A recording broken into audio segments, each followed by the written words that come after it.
Kidney ವೈಫಲ್ಯದಿಂದ ಬಳಲುತ್ತಿರುವ H D. ಕೋಟೆ ತಾಲೂಕಿನ ಆನಗಟ್ಟಿ ಗ್ರಾಮದ 22 ವರ್ಷ ವಯಸ್ಸಿನ ಯುವತಿ ಗೌರಿ ಇವರ ಮನೆಗೆ ಜಿಲ್ಲಾ ಆರ್ಸಿಎಚ್ ಅಧಿಕಾರಿಗಳಾದ ಡಾಕ್ಟರ್ ಜಯಂತ್, ತಾಲೂಕು ಆರೋಗ್ಯ ಅಧಿಕಾರಿ ಡಾಕ್ಟರ್ ಟಿ. ರವಿಕುಮಾರ್, ಸಾರ್ವಜನಿಕ ಆಸ್ಪತ್ರೆ ಆಡಳಿತ ವೈದ್ಯಾಧಿಕಾರಿ ಡಾಕ್ಟರ್ ಸೋಮಣ್ಣ ಭೇಟಿ ನೀಡಿ ಆರೋಗ್ಯ ವಿಚಾರಿಸಿದರು. ಅವಳಿ ಜವಳಿ ಮಕ್ಕಳಲ್ಲಿ ಓರ್ವಳಾಗಿರುವ ಗೌರಿ ಆನಗಟ್ಟಿ ಗ್ರಾಮದ ಕಾಳಸ್ವಾಮಿ ಮಣಿಯಮ್ಮ ದಂಪತಿಯ 10ನೆಯ ಪುತ್ರಿ. ಒಡ ಹುಟ್ಟಿದ ಸಹೋದರಿ ಹಾಗೂ ಕುಟುಂಬದ ಇತರ ಸದಸ್ಯರು ಆರೋಗ್ಯದಲ್ಲಿ ಇದ್ದಾರೆ. ಆದರೆ ಗೌರಿ ಹುಟ್ಟಿ 15 ವರ್ಷಗಳ ನಂತರ ಅನಾರೋಗ್ಯಕ್ಕೆ ತುತ್ತಾಗಿದ್ದಳು. ಈಗ ಆಕೆ ಕೇವಲ 21 ಕೆಜಿ ತೂಕವಿದ್ದು ಆಕೆಯ ಆರೋಗ್ಯ ಸ್ಥಿತಿ ಗಂಭೀರವಾಗಿದೆ. ನಿಮ್ಮ ಮಗಳು ಆರೋಗ್ಯದ ನಿರ್ಣಾಯಕ ಹಂತಕ್ಕೆ ತಲುಪಿರುವುದರಿಂದ ಮಗಳ ಆರೋಗ್ಯ ಸುಧಾರಿಸುವವರೆಗೂ ಎಚ್.ಡಿ. ಕೋಟೆ ಸಾರ್ವಜನಿಕ ಆಸ್ಪತ್ರೆಯಲ್ಲಿ ಟ್ರೀಟ್ಮೆಂಟ್ ಪಡೆಯಲಿ ಅಂತ ಅಧಿಕಾರಿಗಳು ಗೌರಿಯ ತಂದೆ ಕಾಳಸ್ವಾಮಿ ಅವರಿಗೆ ಧೈರ್ಯ ತುಂಬಿದರು. ನಿಮ್ಮ ಮಗಳ ಟ್ರೀಟ್ಮೆಂಟ್ಗೆ ಸಹಾಯ ಮಾಡಲು ನಾವು ಬದ್ಧರಾಗಿರ್ತೀವಿ. ಯಾವುದೇ ಸಮಯದಲ್ಲಿ ಆದರೂ ನೀವು ಒಂದು ಟ್ರೀಟ್ಮೆಂಟ್ ಪಡೆದುಕೊಳ್ಳಬಹುದು ಎಂದು ಕುಟುಂಬಸ್ಥರಿಗೆ ವೈದ್ಯಾಧಿಕಾರಿಗಳು ಧೈರ್ಯ ನೀಡಿದರು. ಈ ಸಂದರ್ಭದಲ್ಲಿ ಆರ್ಬಿಎಸ್ಕೆ ವೈದ್ಯಾಧಿಕಾರಿಗಳಾದ ಮೋಹನ್ ಕುಮಾರ್, ನಾಗೇಂದ್ರ, ರವಿರಾಜ್, ಭಾಗ್ಯಲಕ್ಷ್ಮಿ, ಅಂಗನವಾಡಿ ಮೇಲ್ವಿಚಾರಕರು, ಆಶಾ ಕಾರ್ಯಕರ್ತೆಯರು, ಅಂಗನವಾಡಿ ಕಾರ್ಯಕರ್ತೆಯರು ಇನ್ನಿತರರು ಹಾಜರಿದ್ದರು. ವರದಿ ಮಲಾರ ಮಹದೇವಸ್ವಾಮಿ.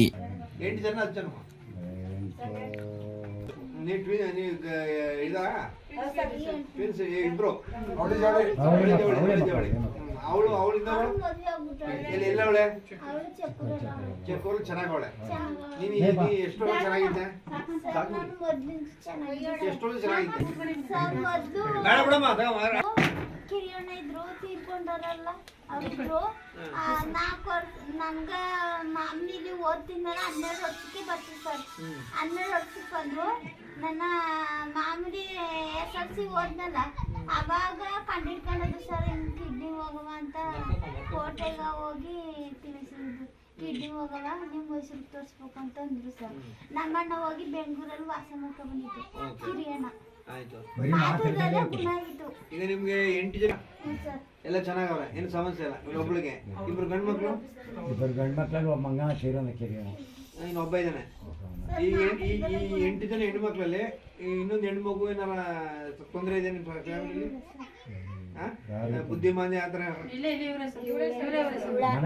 ಕಡೆ ಪ್ರಿಯ ಮಾಡ್ತಾ ಇದ್ರಿ. ಈಗ ಈಗ ಒಂದು ಲೆಟರ್ ಯಾರು ಬರ್ದದ್ದು? ಈಗ ನಮ್ಗೆ ಸರ್ಕಾರಕ್ಕೆ ಲೆಟರ್ ಬರೆದಿದ್ದಾರೆ. ಏನಂತ ಬರೆದಿದ್ದಾರೆ ಅಂದ್ರೆ ನಮ್ಗೆ ಇಲ್ಲಿ ಯಾವ್ದು ಸಹಕಾರ ಸಿಗ್ತಾ ಇಲ್ಲ, ನಮ್ಗೆ ಅನ್ಯಾಯ ಆಗ್ತಾ ಇದೆ, ಆತರ ಒಂದು ಎಲ್ಲ ಕಡೆಗೂ ಬರ್ಕೊಂಡಿದ್ದಾರೆ. ಬಟ್ ಇಲ್ಲಿ ಎಲ್ಲಿ ಹೋದಾಗ ನಿಮ್ಗೆ ಎಲ್ಲಿ ಸಮಸ್ಯೆ ಆಯ್ತು, ನಿಮ್ಗೆ ಏನೋ ಪ್ರಾಬ್ಲಮ್ ಇದೆ, ಸಮಸ್ಯೆಗಳಿದ್ರೆ ಅದನ್ನ ಬಗೆಹರಿಸಿ ನಿಮ್ಗೆ ಟ್ರೀಟ್ಮೆಂಟಿಗೆ ಮುಂದಕ್ಕೆ ನಮ್ಮ ಎಚ್.ಡಿ. ಕೋಟೆನಲ್ಲಿ ಫ್ರೀಯಾಗಿ ಆಗ್ಬೇಕು. ನಿಮ್ಗೇನು ಸಮಸ್ಯೆ ಆಗ್ಬಾರ್ದು. ನೀವು ಹೋದ ತಕ್ಷಣ ನಿಮಗೆ ಮೊದಲನೇ ಆದ್ಯತೆನಲ್ಲಿ ಹೆಚ್ಚು ಮಾಡಿದ್ದಾರೆ. ಸೋಮಣ್ಣವ್ರು ಹೇಳೋದು ನೋಡಿದ್ರೆ ನೀವೆಲ್ಲ ಪರಿಚಯ ಇದ್ದೀರಾ ಅಂದ್ರೆ ಅವ್ರು ಮಾಡ್ತಾರೆ. ಅದಕ್ಕೆ ಅವ್ರನ್ನ ಕರ್ಕೊಂಡ್ ಬಂದಿವಿ ಇವತ್ತು. ಇವರು ನಮ್ಮ ಅಲ್ಲಿ ಡಾಕ್ಟ್ರು, ಅವ್ರ ನಂಬರ್ ತಗೊಳ್ಳಿ. ಯಾವಾಗ ನೀವು ಅಡ್ಮಿಷನ್ ಅಲ್ಲ, ನೀನೇ ಚೂಟಿ ಆಗಿದ್ಯಾ ಗೌರಿ? ಗೌರಿ ನೀನು ಬುದ್ಧಿವಂತ ಇದೆಯಾ, SLC ಓದಿದ್ಯಾ? ನಿನ್ಗೆ ಆತರ ಏನಾದ್ರು ಸಮಸ್ಯೆಗಳಾದ್ರೆ ನಮ್ಮ 12 ವರ್ಷದಿಂದ ಸ್ವಲ್ಪ ಹುಷಾರ್ ತಪ್ಪದಾಗಿಂದ ನಮ್ಮ ಸರ್ಕಾರಿ ವ್ಯವಸ್ಥೆಯಿಂದ ಸಮಸ್ಯೆ ಆಯ್ತು ನಿಂಗೆ? ಎಲ್ಲಾರು ದುಡ್ಡು ಕೇಳೋದು, ಹಿಂಸೆ ಕೊಡೋದು ಆತರ ಏನಾಗಿಲ್ಲ ಅಲ್ಲ? ಹೌದಾ? ಅದಕ್ಕೆ ಈಗ ಪತ್ರ ಹೋಗಿದೆ ಸರ್ಕಾರದ ಮಟ್ಟಕ್ಕೆ. ನಮ್ಗೆ ಅನ್ಯಾಯ ಆಗಿದೆ, ನಮ್ಗೆ ಯಾರು ನೋಡ್ತಾ ಇಲ್ಲ, ನಮ್ಗೆ ಅನ್ಯಾಯ ಆಗಿದೆ, ನಮ್ಗೆ ನೋಡ್ತಾ ಇಲ್ಲ ಅಂತೆಲ್ಲ ಹೋಗಿದೆ. ಅದಕ್ಕೆ ನಾವು ಏನ್ ಮಾಡಿದ್ವಿ, ನಾವೆಲ್ಲ ಆಫೀಸರ್ಗಳು ನಿಮ್ಮ ಹತ್ರ ಏನ್ ಸಮಸ್ಯೆ ಇದೆ ಕೇಳ್ಕೊಂಡು ಇನ್ ಮುಂದಕ್ಕೆ ನಿಮಗೆ ತೊಂದರೆ ಆಗ್ದಾರೆ ಅಂದ್ರೆ ಈಗಲೂ ಆಗಿಲ್ಲ ಅದನ್ನ ಸರಿಪಡಿಸಿ, ಅದಕ್ಕೆ ಈಗ ನಮ್ಮ ಆಸ್ಪತ್ರೆದು ಹೆಡ್ ಸೋಮಣ್ಣ ಅವರು ಬಂದಿದ್ದಾರೆ, ರವಿ ಅವರು ಬಂದಿದ್ದಾರೆ. ಇವ್ರನ್ನೆಲ್ಲ ಕರ್ಕೊಂಡು ಯಾಕೆ ಬಂದಿದ್ದೀವಿ ನಾವು ಅಂದ್ರೆ, ಇನ್ನು ನಾಳೆ ದಿವಸ ನಿಮ್ಗೆ ಏನಾದರೂ ಇಲ್ಲಿ ಟ್ರೀಟ್ಮೆಂಟ್ ಆಗಬೇಕು ಅಂದ್ರೆ ಯಾವುದೇ ಕಾರಣಕ್ಕೂ ನಿಮ್ಗೆ ಎಲ್ಲೂ ಒಂದು ರೂಪಾಯಿ ಖರ್ಚಾಗಬಾರ್ದು, ಸಮಸ್ಯೆ ಆಗಬಾರ್ದು. ಎಲ್ಲಾದ್ರೂ ಒಂದು ಅಲ್ಲ, ನಿಮ್ಗೆ ದುಡ್ಡು ಕಾಸು ತೊಂದರೆ ಆಯ್ತಾ? ಇಲ್ಲ ಯಾರು ಕೇಳಿದ್ರ? ಇಲ್ಲ, ಸರ್ಕಾರಿ ಆಸ್ಪತ್ರೆ ಎಚ್.ಡಿ. ಕೋಟೆಯಲ್ಲಿ ಉಚಿತವಾಗಿ ನಿಮ್ಗೆ ಡಯಾಲಿಸಿಸ್ ಮಾಡಿದ್ದಾರೆ, ಟ್ರೀಟ್ಮೆಂಟ್ ಕೊಟ್ಟಿದ್ದಾರೆ. KR ಆಸ್ಪತ್ರೆ ಉಚಿತವಾಗಿದೆ. ಜೇಗೆ ಸಮಸ್ಯೆಯಲ್ಲಿ ನಿಮ್ಗೆ ಏರುಪೇರು ಆಗಿರೋದ್ರಿಂದ ಯಾವುದೇ ಎಲ್ಲೇ ಇನ್ಸ್ಟಿಟ್ಯೂಷನ್ ಯಾವ ಒಂದು ಸುಧಾ ಒಂದು ದುಡ್ಡು ಕಾಸು ಆಗಿಲ್ಲ. ನೀವೀಗ ಹೇಳ್ತಾ ಇದ್ದೀರಲ್ವಾ, ಹಂಗೂ ಯಾರೋ ಬರ್ದಿದ್ದಾರೆ ನಿಮ್ಗೆ ಅನ್ಯಾಯ ಆಗಿದೆ, ನಿಮ್ಗೆ ತೊಂದರೆ ಆಗ್ತಾ ಇದೆ ಅಂತ. ಅದನ್ನ ಕೇಳ್ಕೊಂಡು ಹೋಗಕ್ಕೆ ನಾವು ಬಂದ್ವಿ.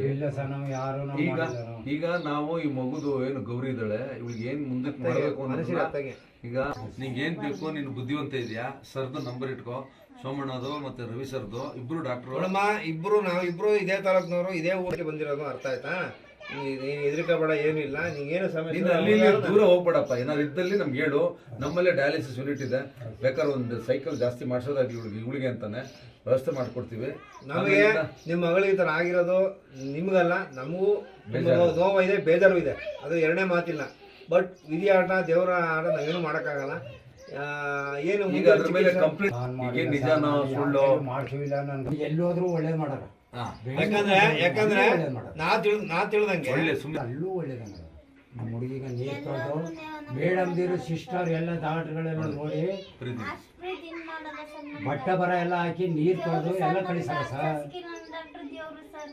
ನಮ್ಗೆ ಶಶಿಕಲ್ಯಾಣ್ ಡಾಕ್ಟ್ರು ಎಲ್ಲ ಮೈಸೂರಲ್ಲಿ ದೇವ್ರು ಸರ್. Kidney doctor. ನಮ್ಗೆ ಅಷ್ಟೇ ಮಟ್ಟ ನಮ್ಗೆ ಎಲ್ಲ ದೇವ್ರು ಸರ್ ನಮ್ಗೆ. ಇವ್ರು ದೇವ್ರೇ ಸರ್. ಅಂದ್ರೆ ಎಲ್ಲರೂ ನಿಮ್ಗೇನು ಸಮಸ್ಯೆ ಆಗಿಲ್ಲ ತಾನೆ? ಇಲ್ಲ ಸರ್, ನಮ್ಗೆ ಯಾರು ಇನ್ ಮುಂದಕ್ಕೂ ಆಗಲ್ಲ ಗೌರಿ, ನೀನ್ ಟೆನ್ಷನ್ ಮಾಡ್ಕೋಬೇಡ. ನಾವೆಲ್ಲ ಇದೀವಿ. ಅದಕ್ಕೆ ನಾವು ನಿನ್ ಮನೆ ಬಾಗಿಲಿಗೆ ಬಂದಿದ್ದೀವಿ. ಎಷ್ಟು ತಲುಪಬಹುದು ಅಷ್ಟು ತಲುಪಿಸ್ತೀವಿ. ಏನ್ ಸಹಾಯ ಮಾಡ್ಬೇಕು ಯಾವಾಗ್ಲೂ ನೀನು ನಂಬರ್ ಇಟ್ಕೊ, ಎನಿ ಟೈಮ್ ಸರ್ ನಂಬರ್ ಕೊಟ್ಬಿಟ್ಟು ಸರ್ ಮಾತಾಡಿ. ಸೋಮಣ್ಣ ಸರ್ ನೆನ್ನ ಹೋಗಿ ನೀರು ತಗಸ್ಕೊಂಬಂದು ಒಟ್ಟಾಗಿ ತಿರ್ಗಿ ಇವತ್ತು ಡೈಲೇಷನ್ಗೆ ಹೋಗ್ಬೇಕಾಯ್ತು. ಎಲ್ಲಿ ಅಲ್ಲಿ ಮೈಸೂರು ಹೋಗ್ಬೇಕಾಯ್ತು. ಅಲ್ಲಿ ಮೈಸೂರು. ಆಮೇಲೆ ಇಲ್ಲಿ ಇವರೆಲ್ಲ ಬಂದು ಮೇಡಮ್ ಅವರೆಲ್ಲ ಹೇಳಿದ್ರು ಹೋಗೋಣ. ಇವತ್ತು ಒಂದ್ ದಿವಸ ಈಗ ಬೇಡ ಅಂದ್ವಿ, ಮಧ್ಯಾಹ್ನ ಮೇಲೆ ಹೋದಾಯ್ತು. ಹೆಂಗ್ ಹೋಗ್ತೀರ? ವರ್ಷದಲ್ಲಿ ಇವಾಗ ಹಬ್ಬಜಿನೇ ಆಕ್ಸಿಡೆಂಟ್ ಆಗೋಗ್ಬಿಟ್ಟು ಅವನೇ ಗೆದಾಗ್ತೀವಿ. ನಾವು ಮದುವೆ ಮಾಡಿತಿಲ್ಲ, 28 ವರ್ಷ ಮಗನಿಗೆ.